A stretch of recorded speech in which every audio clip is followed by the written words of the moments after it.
오늘 본문은 한 가족의 이야기를 들려줘요. 그죠? 여러분 아마 잘 아시는 이야기일 거예요. 주인공은 그 아들 에서, 야곱을 비롯해서 부모, 또 이삭, 리브가 이렇게 네 사람입니다. 워낙 유명한 이야기니까 아마 이 긴 본문 다 읽지 않아도 여러분 이야기가 머릿속을 싹 스쳐 지나가실 거예요.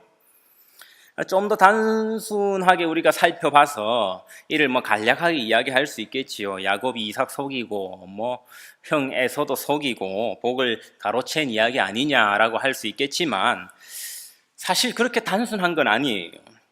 아버지 이삭은 큰 에서를 축복하고 싶어서 그렇게 무리를 하지요. 또 어머니 리브가는 작은 아들 야곱이 복을 받기 원했습니다.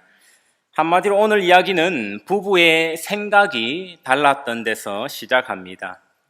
그리고 이제 조금 더 우리가 들여다보면요, 이 서로 형제 간의 생각도 달랐어요. 게다가 부모 자식 간의 생각도 달랐지요. 심지어 한편으로 보이는 그 이삭과 에서, 그죠? 아버지와 또 큰아들, 또 엄마와 작은 아들 야곱과 리브가의 생각도 서로 같지만은 않았음을 우리가 볼 수가 있습니다. 여러분, 부부의 생각이 같을 수 있습니까? 대답 안 해도 됩니다. 목사가 질문하는 거는 대답 안 해도 돼요. 그죠? 저희 부부는 이제 주로 언제 생각이 같냐면은 먹을 때 생각이 같습니다. 먹자. 오늘 점심 때 한번 짜장면 먹을까? 된장찌개 먹을까? 하면은 대체로 그렇게 돼요. 대체로. 저는 이제 음식을 좀 가리는 편이거든요. 입이 좀 짧아요. 그러니까 키도 좀 짧지요. 그죠? 예. 어릴 때 혼 많이 났습니다. 제가 공부 안 해서 혼난 적은 별로 없는데 밥 안 먹는다고 혼 많이 났습니다. 뭘 가리냐? 콩은 왜 이렇게 가려내냐? 멸치는 왜 가려내냐? 보니까 우리 아이가 그걸 가르쳐 주지 않았는데 똑같이 답습하고 있더라고요. 깝깝합니다. 하지만 저희 아내는요, 놀랍게도 가리는 음식이 진짜 없어요. 예. 이거 먹다 죽는 거 아닌가 싶은 것도요, 잘 먹습니다. 그러니 사실 생각이 같아서 메뉴를 같이 동의하는 것이 아니라, 입이 그렇게 짧지 않은 우리 아내가 늘 입이 짧은 저를 포용해 주는 거죠. 제가 제시하는 음식은 항상 환영받습니다. 왜냐하면 저희 아내는 웬만한 메뉴를 환영하거든요. 그러니 같아 보이는 겁니다. 생각이 같아 보이는 거예요, 결과가. 한 사람이 다른 사람을 품어주기 때문에, 그죠? 그 같은 결정을 내리게 된다라는 겁니다. 생각이 같아서가 아니라. 부부도 엄연히 다른 사람이거든요. 사람이 다르면요, 생각이 달라야 정상이에요. 10,000명 모이지요? 10,000가지 생각이 있어야 그게 정상이라고요. 이마만큼 모이면 이마만큼의 다른 의견이 있어야 돼요. 하나님 자기 형상을 따라서 우리를 만드셨대요. 그러니 한 사람도 똑같은 법이 없어요. 작년에요, 인류 역사상 최초로 이 지구상에 살아가는 인구의 수가 80억 명이 넘었습니다. 이 추세라면 아마 이제 한 50년 뒤에는요, 100억 명이 넘게 될 것이라고 하더라고요. 그러나 이 동시대 80억 명뿐 아니라요, 지금까지 인류의 역사 통틀어서 나와 같은 사람 단 한 사람도 없었습니다. 내 외모와 똑같고요, 내 생각과 똑같은 사람 단 한 명 없었다고요. 하나님은 영원부터 영원까지 존재하신다는데 이 표현이 어렵다면 무한성을 생각하면 될 겁니다. 하나님은 무한하세요. 그러니 그분이 자신의 형상을 따라 우리를 만드셨으니 무한한 그분을 닮은 사람도요, 똑같지 않게 창조되었어요. 하나님 80억 명을 만드시든 지금까지 인류 역사상 사람을 계속해서 창조해 오셨는데 단 한 사람 똑같은 사람이 없어요. 자기 닮게 만드셨거든요. 무한해요. 앞으로도 우리 같은 사람 한 명 없을 거예요. 지구 역사가 앞으로 몇만 년이 더해진다고 해도요.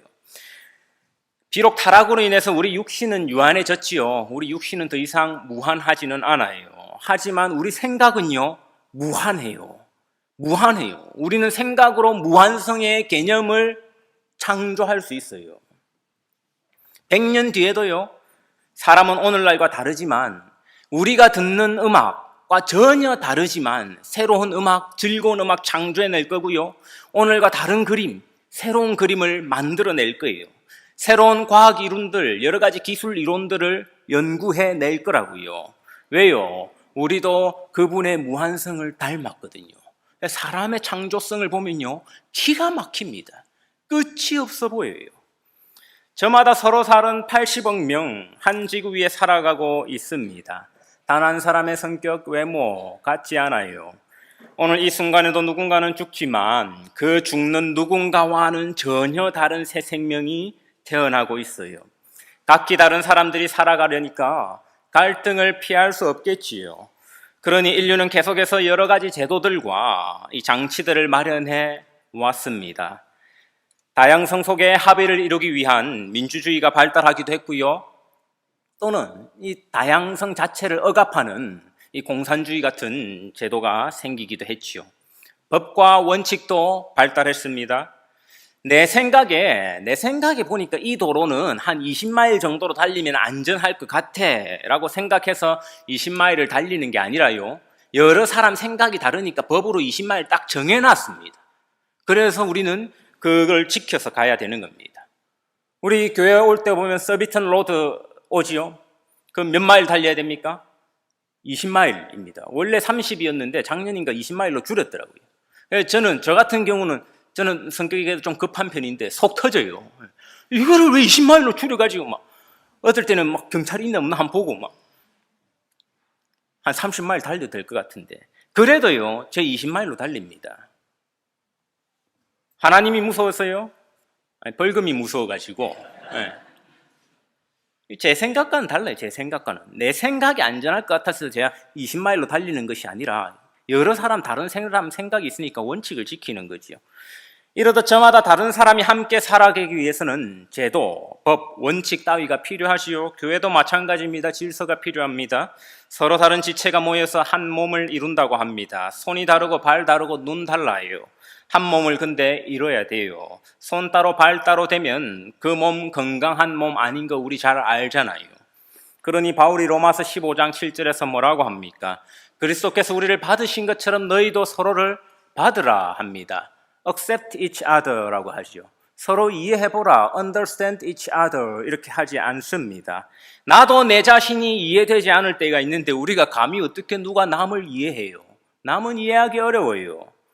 그러나 accept 할 수는 있습니다. 받아줄 수는 있어요. 하지만 이 모든 것을 받아들이라는 말은 아니에요. 성격 다르고 취향 다른 것 받아들일 수 있습니다. 이해할 수는 없지만 용납은 가능합니다. 그러나 신앙이 다른 것 용납할 수 없습니다. 너희는 서로 받으라고 했던 바울도요, 여러 서신들을 통해서 믿음이 다른 사람은 내칠 것을 경고합니다. 예컨대 고린도전서 5장 19절에서 11절에서는 이렇게 말씀하고 있습니다. 내가 너희에게 쓴 편지에 음행하는 자들을 사귀지 말라 하였거니와 이 말은 이 세상에 음행하는 자들이나 탐하는 자들이나 속여 빼앗는 자들이나 우상 숭배하는 자들을 도무지 사귀지 말라 하는 것이 아니니 만일 그리하려면 너희가 세상 밖으로 나가야 할 것이라. 이제 내가 너희에게 쓴 것은 만일 어떤 형제라 일컫는 자가 음행하거나 탐욕을 부리거나 우상 숭배하거나 모욕하거나 술 취하여 속여 빼앗거든 사귀지도 말고 그런 자와는 함께 먹지도 말라 함이라. 이 말씀에 따르면요, 신자들이 하나님을 믿지 않고 탐욕과 방탕에 빠져 사는 사람들과 함께 직장 생활, 학교 생활 하는 것 피할 필요 없습니다. 다만 그들과 형제는 뭡니까? 한 피를 나눈, 한 그리스도의 피를 나눈 형제, 즉 지체는 될 수 없다라는 말입니다. 여러분 학교 생활하면서요, 일터에서 또 생활하면서 다른 종교 가진 사람들을 용납하지 않고 배척해서는 안 됩니다. 차별해서도 안 돼요. 그가 여자를 밝히는 자라고, 탐욕과 질투심에 사로잡힌 자라고, 또는 동성애자라고 해서 차별하거나 배척해서는 안 됩니다. 그 역시 우리와 동등한 이 사회의 구성원으로 존중받아 마땅합니다. 그러나 나와 다른 믿음을 가지고 다른 신앙의 원칙 아래 살아가는 그런 자를 나의 형제 자매로 받아들일 수는 없다는 말이에요. 그들과 친구가 되는 것은 가능하고요. 또 우리에게도 좋은 일일 수 있습니다. 사회에도 유익한 일이 될 거예요. 하나님은 여러분이 이 세상 속을 살아가면서 다름 아닌 성경적인 이유로 외톨이 되기를 원치 않으세요. 친구와 이웃으로 살아가는데 굳이 믿음이 같아야 되고요. 삶의 기준들이 같아야 할 필요는 없습니다. 만일 그래야 한다면은 우리는 수도원으로 들어가거나 아니면 세상과 거리를 두고 좀 폐쇄적으로 살아가는 그런 신앙 공동체들 있죠. 그런 데로 찾아들여야 되지 않겠어요? 그런데 세상 속에서의 이 하나님의 주권을 강조했던 칼빈은, 그리고 무엇보다 또 우리 교단을 세운 셰퍼 목사님은 무엇보다 세상 속에서 살아가는 모습을 강조했습니다. 진리에 관한 것이 아니라면야 무엇이든 타협의 대상이 될 수 있다라고 보았지요. 다만 그들과 한 몸을 이룬 지체일 필요는 없습니다. 그럴 수도 없고요. 형제 자매일 수 없다는 말입니다. 오늘 저희 이제 설교의 시작에서 지금까지 쭉 전개해온 논리를 따르면요, 우리가 이제 오늘 본문의 시작 부분을 조금 이해해 볼 수가 있습니다. 요즘 이제 여러분 성경책 잘 안 들고 다니시죠? 이제 스마트폰이나 아마 이 앞에 화면을 보는 것 선호할 겁니다. 이제 존 파이퍼 목사님이 설교 중에 스마트폰이 왜 있냐라고 하면서 스마트폰 성경 보라고 있는 거 아니냐라고 하시더라고요. 저도 뭐 그렇다고 생각을 합니다. 스마트폰으로 성경 볼 생각을 하니까 막 이렇게 헛기침이 나오나 봅니다. 저도 사실 스마트폰으로 막 카톡이나 하지 성경을 안 봐요. 안 보는데 뭐 그 목사님 그래 말씀하시더라고요. 근데 조금 아쉬울 때가 있는데 오늘 본문처럼 사실 이 전체 문단이 어떻게 구성된지를 이게 보고 싶을 때는 사실 인쇄된 책이 좀 좋을 때가 있어요. 화면은 이제 그날 본문만 딱 발췌해서 띄우니까 확인할 도리가 없지요. 전체 문단의 구성이나 이런 것을. 사실 성경책, 여러분이 성경책을 참고하면요, 오늘 본문은 27장 1절에서 새 문단이 시작되지 않아요. 보면은 26장 34절에서 이 새 문단을 끊어둡니다. 영어 성경이나 한글 성경 모두 26장 34절 위에 새로운 문단의 시작을 알리는 그 소주제 같은 것을 달아놨을 거예요. 사소한 차이라고 생각할 수도 있겠지만 사실 성경은 실제로 어디서부터 끊어 읽느냐에 따라서 또 전체 관점이 쉽게 달라지곤 합니다. 27장 1절에서부터 우리가 만약에 새로운 단락으로 읽게 되면 어떤 오류에 쉽게 빠지게 되냐면은 아무래도 앞으로 이 가족에게 벌어지는 갈등의 모든 원인이 이 부부간의 불화에서 비롯된 걸로 보게 돼요. 한마디로 편애 때문이라는 거지요. 이삭은 에서를, 리브가는 야곱을 편애하는 이 부부간의 갈등이 그 일의 모든 시초다라고 생각하기가 쉽습니다. 다행히 영어 성경이나 한글 성경 모두 26장 34절에서 단락을 시작하면서 그런 관점을 지지하지 않게 도와주지요. 34절은 에서의 결혼으로 시작됩니다. 아버지 이삭의 결혼과 닮은 점이 있죠. 나이입니다. 나이. 40세. 그죠? 40세. 아버지 이삭도 40세에 결혼했거든요. 아들 에서도 40세에 결혼합니다. 차이점도 있습니다. 극명하지요. 아버지 이삭은요, 자기 아버지 아브라함의 말씀에 순종해가지고 아브라함의 친척과 결혼한 반면에 에서는 그렇게 하지 않았다라는 사실입니다. 아브라함은 하나님께서 창세기 12장에 하신 약속을 철저히 믿었습니다. 아브라함이 가나안 사람이 거주하던 그 세겜 땅에 이르렀을 때에 하나님은 아브라함에게 가나안 사람이 아니라 네 족속에게, 네 자손에게 이 땅을 주겠다 약속하셨습니다. 그러니 아브라함은 그것을 가슴에 꼭 담고요, 이 아들 이삭의 배필을 찾을 때에도 결코 가나안 족속 딸 중에서 구하지 말라 했지요. 헷 족속은요, 가나안 족속의 한 분파였습니다. 그런데 에서는 헷 족속의 딸들, 즉 가나안 족속과 결혼을 해버린 거지요. 이삭 본인은 사실 자기 아버지 아브라함의 말씀을 철저히 따랐어요. 아브라함이 하나님께 어떤 약속을 받았는지 알았고요, 자신의 결혼이 가진 의미도 알았습니다.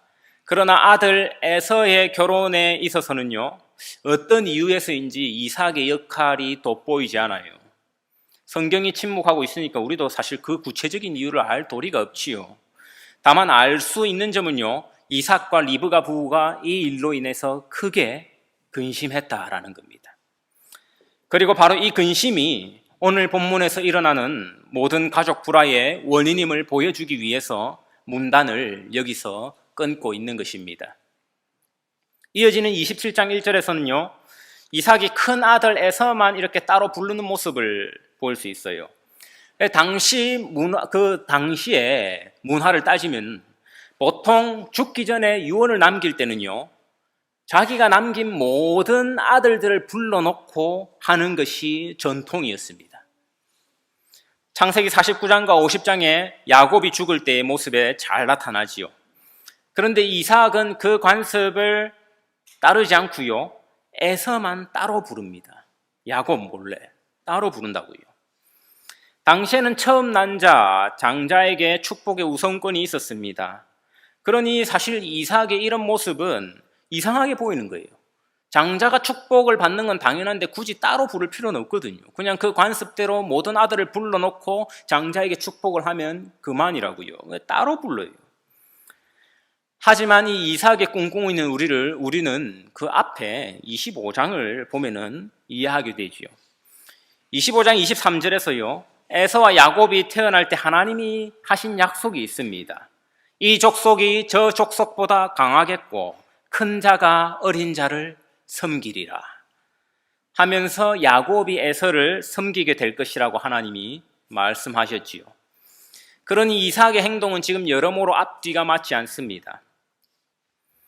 에서가 아브라함의 말을 듣지 않고요, 그 조부 아브라함의 말, 그리고 아버지가 말렸는지 안 말렸는지 모르겠지만 아버지의 말을 무시하고 헷 족속과 결혼을 할 때는 이삭은 아무런 조치를 취하지 않아요. 아버지로서 할 수 있는 반대 이런 거 전혀 취하지 않고요, 그저 슬퍼하며 아들의 결정에 따르는 모습입니다. 그런데 지금 장자의 축복권만은 자기가 타협을 못 하겠는 거예요. 이거 고집하고 있습니다.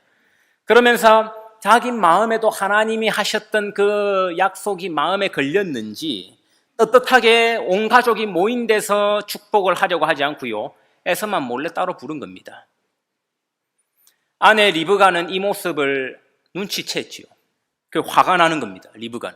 리브가는 자녀를 출생할 때 하나님이 자기에게 주신 약속을 믿었거든요. 분명히 큰 자가 작은 자 섬긴다 했어요. 그러나 하나님의 말씀을 가진 그 자체의 힘을 리브가는 신뢰하지 못하고요, 자기가 계략을 꾸미기 시작하지요. 서로 간에 고집을 꺾지 못하는 이 부부의 모습은 사실 특별할 것 없는 평범한 부부의 모습이에요. 옳고 그름을 따지기가 쉽지 않고 오늘 본문도 이를 따지지 않고 점진적으로 벌어지는 사건의 모습을 보여주고 있어요. 그래서 우리는 사실 이삭과 이 리브가의 모습에 쉽게 공감할 수 있습니다. 우리도 이삭처럼요, 어떤 말씀은 되게 집착적으로 붙들어요. 장자의 축복권 이것만큼은 지켜야 된다. 어떤 분들은 그러지요. 내 11조 이것만큼은 해야 된다. 주일 성수 이것만큼은 해야 된다. 밖에서 방탕하게 생활하면서 그래도 주일 성수는 해야 된다. 어떤 말씀은 비신자처럼 무시하기도 해요. 이삭은요, 이상할 정도로 이 장자의 축복권에는 고집스럽게 들러붙어 있던 반면에 에서가 하나님의 약속을 믿지 않고 멋대로 헷 족속과 결혼할 때는 지나치게 수동적인 방관하는 모습을 보여요. 리브가도 마찬가지예요. 아들들을 출생할 때 받았던 하나님의 약속에 대해서는 되게 집착을 보입니다. 그런데요, 반면에 남편을 속이는 일에 대해서는 되게 뻔뻔해요. 이렇게 뻔뻔할 수가 없어요. 비양심적이에요. 이 부부는요, 그러니까 모두 자기 마음에 드는 하나님의 약속이나 하나님의 말씀은 집착과 같은 반응을 보이는데 자기 마음에 들지 않는 하나님의 법이나 말씀에 대해서는요, 뻔뻔할 정도로 이기적인 모습을 보이고 있는 겁니다. 우리 가정에도 사실 이런 모습들 있지 않아요? 아빠가 딸에게 말합니다. 내일이 어버이날이니까 아빠가 이런 말을 하는 것 아니니 오해하지 말아라. 성경에 보니까 네 아버지와 어머니를 공경하라 하시더라. 그러니 딸이 말합니다. 아빠, 성경을 보려면 끝까지 보셔야죠. 그 다음에는 너희 자녀를 노엽게 하지 말라 던데요. 어린이날 선물이 마음에 안 들어 하는 말은 아니에요. 뭐 우리 집 얘기는 아닙니다. 예, 아마 반쯤 맞는 얘기인 것 같은데, 예. 가정뿐만 아니라 사실 교회 안에서도 비일비재하지요. 지나치게 집착하는 구절들이 있어요. 뭐 그 기간 동안 그 성경 구절을 자기가 좀 깊이 공부해서 그런지는 몰라도 그 어떤 말씀에는 되게 집착하면서 반면 어떤 반대 말씀에는 되게 방관적입니다. 엄밀히 따지면요, 자기 마음과 하나님 말씀이 합치되는 구절들이 있죠. 되게 집착합니다. 반면에 쉽게 간과하는 구절들도 있습니다. 자기 마음에 들지 않는 말씀들이죠. 성경은 이 가족의 이야기를 통해서요, 사실 우리 가족의 모습을 보여줍니다. 5절과 6절에는 더 노골적인 표현들이 등장해요. 5절은 보니까요, 이삭이 그의 아들 에서에게 말할 때에라고 시작합니다. 혹시 영어 성경 있는 분들 대조해서 보면요, 영어 성경에는 his son이라고 나옵니다. his son. 에서는 이삭의 아들이라는 말이에요. 반면 6절은요, 리브가가 그의 아들 야곱에게 말하여라고 시작하는데요, 영어 성경을 보면은 her son이라고 되어 있습니다. her son. 야곱은 리브가의 아들이라는 말이지요. 원래 우리말에는 그녀라는 표현이 없었어요. 이거 일제강점기 때 들어온 표현이에요. 번역체. 그러니 우리말 성경에는 모두 그의 아들이라고 되어 있으니 우리가 눈치 착 채지 못하고 넘어갈 수 있거든요. 근데 영어 성경을 보면 좀 티가 나죠. 뭐 원어 성경은 더 그렇습니다. 부부에게 이게 말이 되는 표현입니까? 엄마만의 아들이 어디 있고 아빠만의 아들이 어디에 있습니까? 그렇다면 본문이 야곱을 리브가의 아들로, 에서를 이삭의 아들로 기록하는 까닭이 무엇일까요? 사실 오늘날에도 이런 표현은 우리가 여전히 사용하고 있어서 이해하기 어렵지 않아요. 아들이 학교에서 상 받아가지고 기분 좋아진 아버지가 묻습니다. 와, 우리 아들 역시 누구 닮아 이래 똑똑하노? 아내가 대신 대답하지요. 날 닮아 똑똑하지 당신 닮았겠어. 하루는 그 아들이 말썽 피우고 들어왔습니다. 그 아내가 말합니다. 아, 누구 아들 아니랄까봐 지혜비를 꼭 닮았네. 꼭 닮았어. 좋을 땐 자기 아들이고요, 미울 땐 누구 아들이지요? 남편 아들입니다. 더 미우면요, 시어머니 손자 되는 거예요. 이처럼 리브가에게는 야곱이 좋은 아들이었고요, 이삭에게는 에서가 좋은 아들이었던 겁니다. His son, her son이 말이 됩니까? 아브라함에게 하신 하나님의 약속을 경홀히 여기고 해족속과 결혼한 에서로 인해 촉발된 이 가정의 근심은요, 이제 부부간의 골이 깊은 갈등의 요소가 됐어요. 이삭은 이삭대로, 리브가는 리브가대로 집착하는 원칙이 있었어요. 저마다의 정당한 명분이 있었습니다. 모두 하나님 주신 원칙이지요. 장자의 축복권, 그리고 또 뭐요? 하나님이 자녀가 태어날 때 주신 말씀, 집착했어요. 하지만 서로의 차이에 대해서 용납하려는 태도나 노력 전혀 볼 수 없습니다. 그러니 이 갈등은요, 계속해서 형제 간의 갈등으로 이어지게 됩니다. 창세기 처음 시작 부분과 되게 유사하죠. 부부 간의 갈등은 꼭 형제 간의 갈등으로 이어집니다. 에서의 잘못된 결혼이요, 이삭과 리브가 부부의 공통된 근심이 된 것 사실이지만 이 근심이 촉발시킨 반응이 달랐어요. 우리도 마찬가지예요. 자식이 사고 치고 올 수 있죠. 뭐 그러라고 자식이 있는 것 아닙니까? 그런 부모가 같이 근심하는 건 똑같다고요. 문제는요, 부모의 반응이 다르다고요. 반응이. 엄마는 이렇게 반응하고 아빠는 저렇게 반응해요. 오늘 본문에서 이삭은 그 근심으로 인해서 어떻게 반응합니까? 아이고야, 이거 장자인 에서가 축복을 받지 못하게 될까 싶어가지고요, 재빨리 축복을 서두르는 모습을 보이게 됩니다. 몰래 불러요, 몰래. 리브가는요, 하나님의 약속을 뒤엎는 것처럼 보이는 이삭의 결정을 거짓된 계략을 통해서 뒤엎어 보고자 합니다. 마치 이 부부의 모습을 보고 있으면요, 오래전 방영했던 대한민국의 인기 대표 TV 프로그램 사랑과 전쟁을 떠오르게 합니다.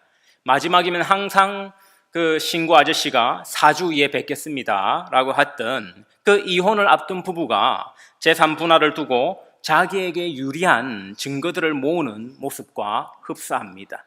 부모의 이런 모습이 자녀에게 영향이 없을까요?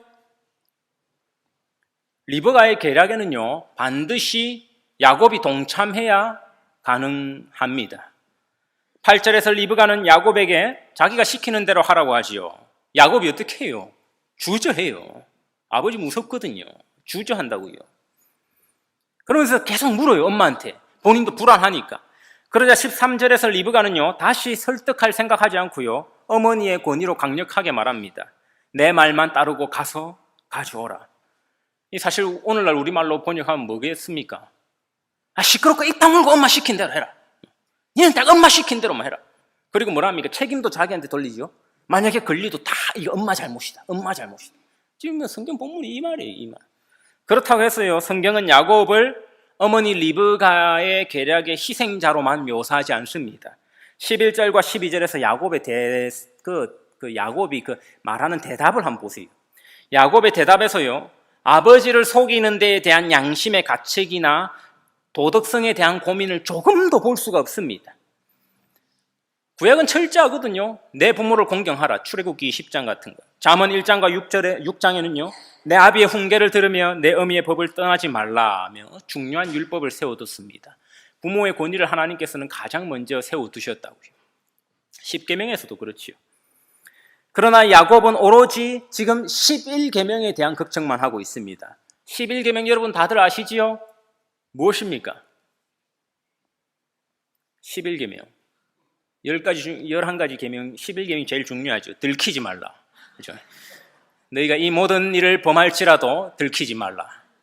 그리하면 구원이 있으리라. 아버지에게 사실 들킬 걱정만으로 지금 가득한 거예요.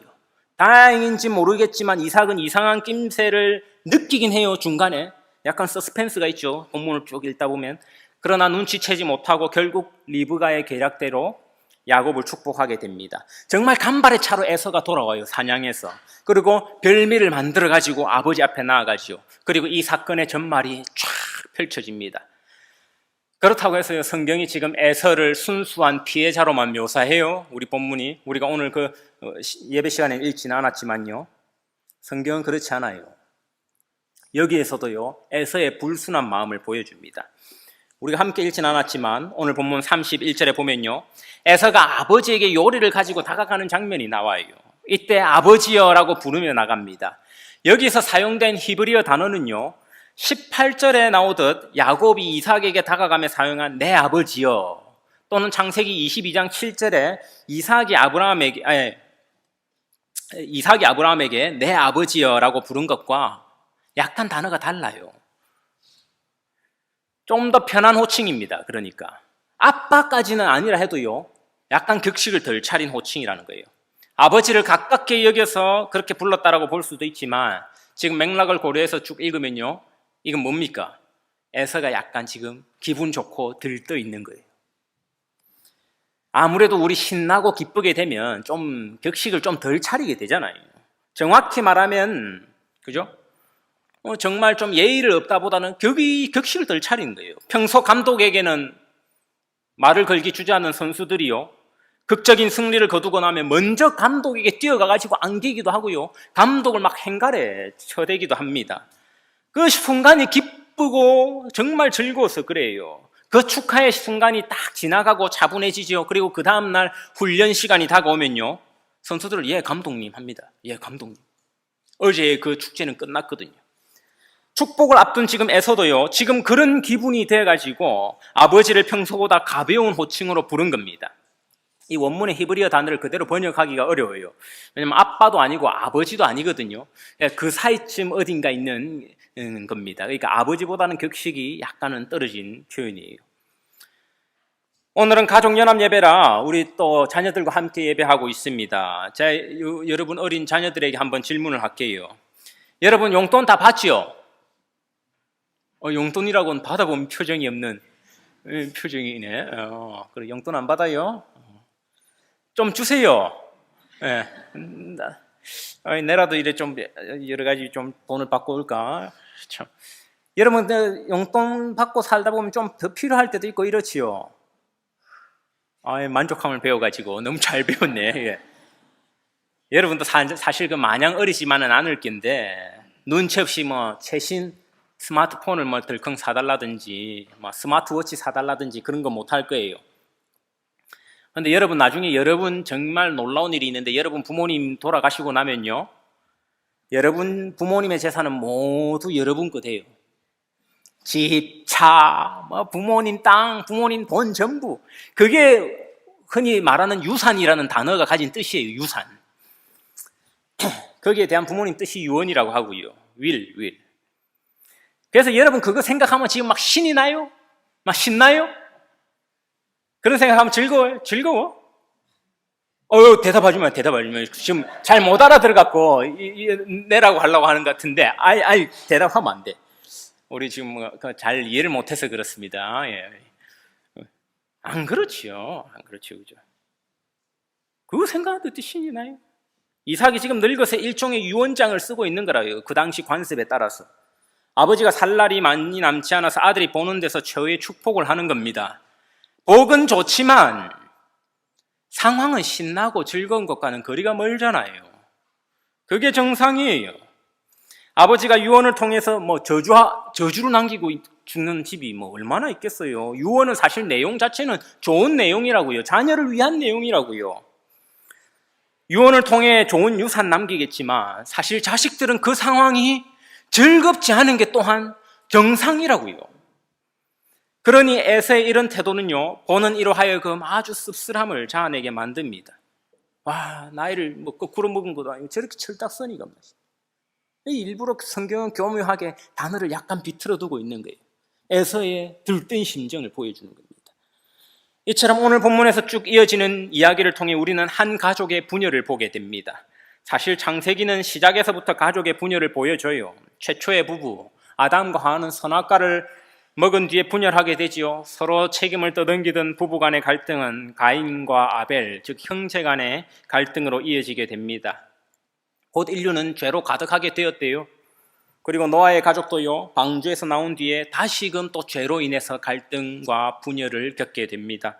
그리고 아브라함의 아들 이스마엘과 이삭, 훗날에는 요셉과 그 형제들이 갈등을 겪고 분열됩니다. 실로 창세기 한 개는요, 쭉쭉 부부가 어떻게 갈등하고 가족이 어떻게 갈등하고 형제가 어떻게 갈등하냐를 보여주다가 끝이 납니다. 바로 그 한가운데 있는 이야기가 지금 이삭과 리브가 가족의 분열 이야기예요. 위치상으로도 사실 창세기의 한가운데 있지요. 이삭, 리브가, 야곱에서 누구 한 명 순수한 사람 찾아볼 수 없어요. 저마다 고집 세고요, 저마다 마음에 음흉한 속셈들이 있습니다. 그러나 성경은 이를 신학적으로 구체적인 죄를 폭로하는 방식으로 보여주지 않아요. 그저 차근차근 마치 할아버지 할머니가요, 가족의 역사를 들려주듯이 이야기를 들려주고 있습니다. 왜 우리가 읽다 보면 참 공감이 가고 해서 재미가 있어요. 이 가족에게 이런 일이 있었단다라고 이야기해 주는 거예요. 결국 야곱이 축복을 받았습니다. 그러니 야곱이 이기고 에서가 진 거예요. 부부싸움에서는 이삭이 이기고 리브가가 진 거예요.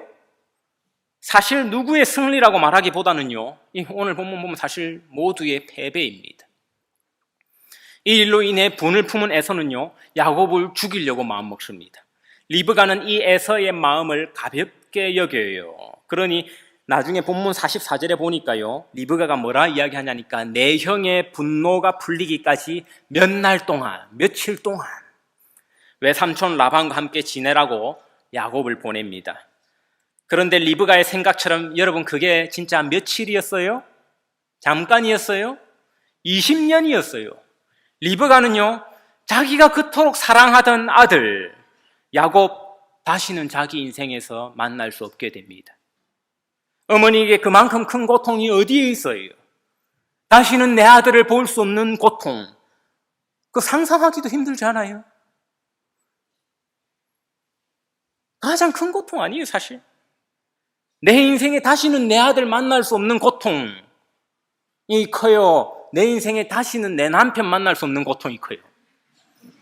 어느 게 더 힘들어요? 우리 예배 후에 남편들만 따로 모여서 위로회를 가지도록 하겠습니다.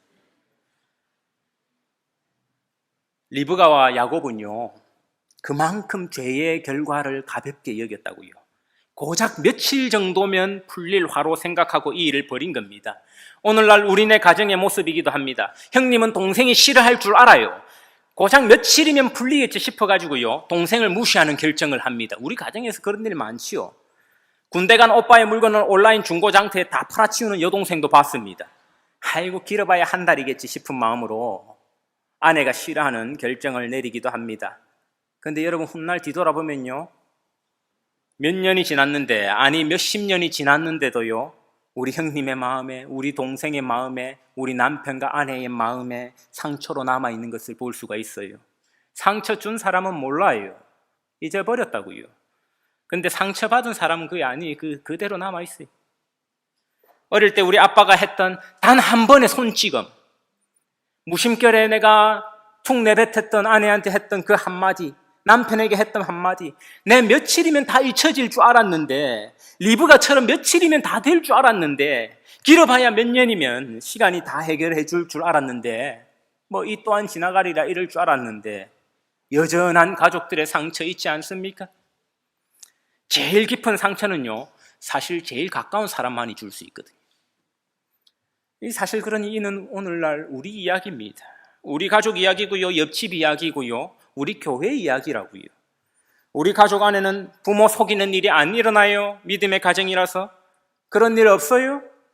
물론 이삭처럼 아주 적극적으로 부모를 속인 일이 없을 수 있겠지만, 그래도 껄핏하면 과장해서 말하고 아니면 축소해서 말해가지고 부모를 호도시키는 이런 일 비일비재할 수 있지요. 우리 가족 안에서는 아빠와 엄마의 생각이 일치하던가요? 믿음의 가정이라서? 아니요. 그렇지 않기 때문에 성경은 이 가족의 이야기를 들려주고 있습니다. 무언가 하나의 교훈을 주기 위해서 교훈적 가르침, 안 그러면 교리적 가르침이 아니에요. 그러니 오늘 본문은 아버지를 속여서라도 이삭처럼 하나님의 복을 갈망하는 사람이 되라든지, 장자의 고난을 소홀히 여기지 말라든지, 불신결혼 하지 말라는 그런 한 가지 교훈이나 교리를 선포하는 형식이 아니라고요. 이 지금 그냥 이야기를 들려주잖아요. 차근차근히. 어떻게 보면 한 가족의 이 시시콜콜한 이야기를 통해서 우리 가족의 이야기, 우리 교회의 이야기 반추해보게 만듭니다. 그렇다면 결말은 무엇입니까? 복에 대한 야곱의 간절함이 아니라요, 하나님의 약속에 대한 편집증에 가까운 리브가의 고집이 아니라, 하나님이 아브라함에게 약속하셨기 때문에 하나님은 여전히 그 가족에게 은혜를 주시고 그 가족을 통해서 우리에게 예수 그리스도를 보내셨다라는 사실입니다. 우리는 여기서 칼빈이 말한 무조건적인 선택과 성도의 견인 교리를 발견하게 되죠. 하나님이 우리 가족을 선택하신 이유는 우리에게 이삭이 가진 축복에 대한 고집스러운 믿음이 있거나, 리브가처럼 담대한 결단이 있다거나, 야곱처럼 간절함이 있어서가 아니라는 말이에요. 하나님이 그렇게 하시고자 했기 때문에 우리 가족은 부족하지만 겨자씨 같은 믿음을 가지게 된 겁니다. 그것을 무조건적 선택이라고 합니다. 그리고 하나님은 한 번 선택한 사람을 포기하지 않으세요. 그자가 아버지를 속이든 남편을 속이든 아니면 늙고 둔하여 고집스럽게 어리석은 결정을 내리든 결코 포기하지 않으세요. 그 사람을 통해 약속을 이루시고 마세요. 하나님이 자기 약속에 신실한 분이시기 때문입니다. 이를 성도의 견인이라고 해요. 믿음의 가정이라고는 하지만 여러분 보기에 부모님의 결점이요, 크게 다가올 때 있을 거예요. 특히 여러분 자라가면 자라갈수록 그렇습니다. 교회에서는 집사, 권사, 장로라고 불리는 우리 엄마 아빠가 집에서는 하나님 없이 사는 듯한 모습 보고 실망한 경우 있을 거예요. 남들은 몰라요. 근데 여러분은 여러분의 엄마 아빠이기 때문에 여러분만 볼 수 있는 엄마 아빠의 위선이 있을 거라고요. 그러니 누군가는요, 이 더러운 거 대학만 가면 교회 안 다닌다, 이런 결심을 하고 중고등부까지만 참고 있는 여러분 있지요. 우리 딸 고개를 끄덕거린 거 아니죠? 네. 그렇다면 그 결심은요, 사실 남편을 속인 리브가의 계약이나 아버지를 속인 야곱의 행동과 조금도 다를 바 없다는 것 여러분 아셔야 돼요. 부부 사이도 마찬가지일 수 있습니다. 오늘 이야기에서 교훈을 얻지 못하고 이삭과 리브가의 길을 따르면 안 돼요. 그렇다고 해서 마법과 같은 해결책이 생길 거라는 말 아닙니다. 다만 하나님께서 이삭의 가정처럼 깨어진 가정에도 여전히 큰 은혜를 주실 것이며 어떤 실망스러운 일 가운데도 우리의 믿음이 끊어지지 않게 견인해 주실 것이라는 사실만 분명합니다. 끝으로 오늘 본문의 특이점을 하나 말씀드리고 마치려고 합니다. 오늘 본문에서 이삭이 가족이 모두 모여가지고 지금 한 자리에서 함께 대화하는 순간은 단 한 번도 없습니다. 심지어 부부간에도 지금 둘이 대화하는 장면이 없어요. 어떻게 합니까? 남편의 의중을 엿듣는 걸로 나와요. 비참하잖아요. 남편과 대화하지 않고 남편의 말을 엿들어요. 그래서 남편의 뜻을 알아요. 에석과 이사는요, 야곱 몰래 둘이서 대화합니다. 리브가와 야곱은 아무도 몰래 둘이서만 대화를 하며 계략을 꾸밉니다. 가족이 터놓고 한 자리에 모여갖고, 많은 가족도 아니에요. 4명이 모여갖고 함께 대화하는 자리가 없다고요. 가족끼리 둘이서 속닥이고 전해 듣고 가족끼리, 부부끼리 엿듣습니다. 이게 건강한 가족의 모습이에요. 그러니 갈등이 생겼을 때요, 해결될 기미조차 보이지 않지요. 만일 정말 가정이지만 내 가족이 모두 한데 모여가지고 대화할 수 있는 자리가 마련되었다면 어땠을까요? 전통에 따라서 에서와 야곱 두 형제가 함께 있는 곳에서 축복했다면, 서로 다른 아들을 좋아하는 부부가 서로를 용납하며 한번 그래도 대화를 해봤다면, 그래도 안 돼가지고 자녀 입장에서 갈등 중인 부모를 중재할 도리가 없었다면, 그래도 형제끼리라도 에서와 야곱이라도 한번 대화를 시도해봤다면 어떠했을까요? 나중에 창세기 끝에 가면요, 요셉은요, 자기 아우 베냐민뿐만이 아니라 모든 형제들이 있는 데서 대화를 시도합니다. 그러니 놀라운 화해가 일어나죠.